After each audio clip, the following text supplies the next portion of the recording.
ఇప్పుడు లోకేష్ గారు పాదయాత్ర ఏంటని ఏం రైట్ ఉందని పాదయాత్ర చేయడానికి? ఆయన గెలిచిన ఎమ్మెల్యేనా, గెలిచిన ఎంపీనా? ఏం రైట్ ఉంది అంటే?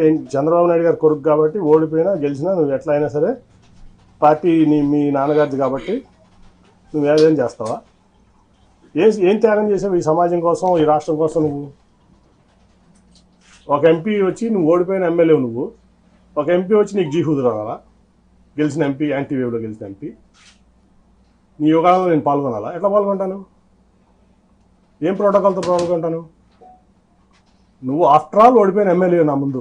ఆఫ్టర్ ఆల్ పార్టీ రిసోర్సెస్ వాడుకున్నావు, పార్టీ ఇన్ఫ్రాస్ట్రక్చర్ వాడుకున్నావు, మీ నాన్నగారి పలుకుబడి వాడుకున్నావు, మీ తాతగారి పలుకుబడి వాడుకున్నావు, అన్నీ వాడుకుని నువ్వు ఓడిపోయావు. నువ్వు నాకు రూపాయి డబ్బు ఇవ్వలేదు, నువ్వేమి ఇవ్వలేదు, నేను గెలిచా రెండు సార్లు. నీ పార్టీని భుజాల మీద పెట్టి మోసా కృష్ణా జిల్లాలో 2013 నుంచి 14 ఎలక్షన్ అయ్యే వరకు. నా ఆస్తులు అమ్ముకున్నా, వ్యాపారాలు మానుకున్నా.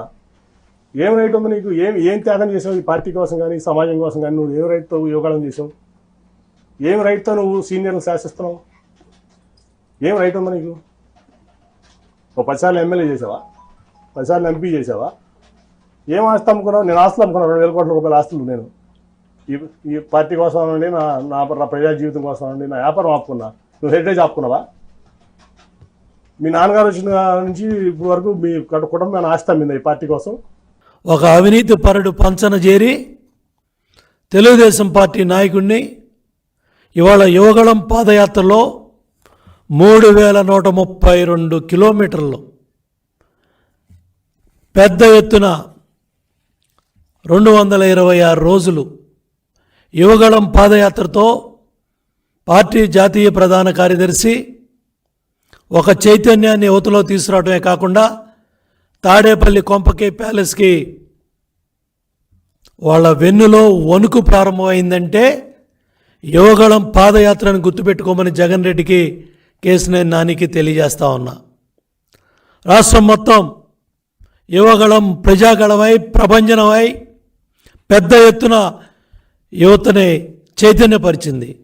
ఇవాళ చంద్రబాబు నాయుడు గారు రా కదలరా అనే పిలుపుకి యువత కేరింతలు కొడతా ఉందంటే దానికి కారణం యువగళం ఒక ప్రజా గళమై పెద్ద ఎత్తున ప్రభంజనమై పోలీస్ కేసులు, రాళ్లదాళ్లు, దగ్గర 53 మంది యువగళం కార్యకర్తల్ని రాజమండ్రి సెంట్రల్ జైల్లో పెట్టి కేసుల్లో పెట్టి జగన్మోహన్ రెడ్డి ప్రభుత్వం అరాచకం చేసినా నిర్భయంగా పాదయాత్ర ముందుకెళ్ళి 3,132 కిలోమీటర్లు పూర్తి చేసి ఇవాళ యువతలో చైతన్యం తీసుకొచ్చాడు లోకేష్ బాబు. విజయవాడ పార్లమెంట్ తెలుగుదేశం పార్టీ కంచుకోట. ఆ కంచుకోటలో 2 సార్లు గెలిచి నువ్వు నీ అహంకారంతో ఇవాళ ఆఫ్టర్ ఆల్ అని ఓడిపోయిన మమ్మల్ని నీ అహంకారంతో, మదంతో నువ్వు మాట్లాడచ్చు, తిట్టచ్చు.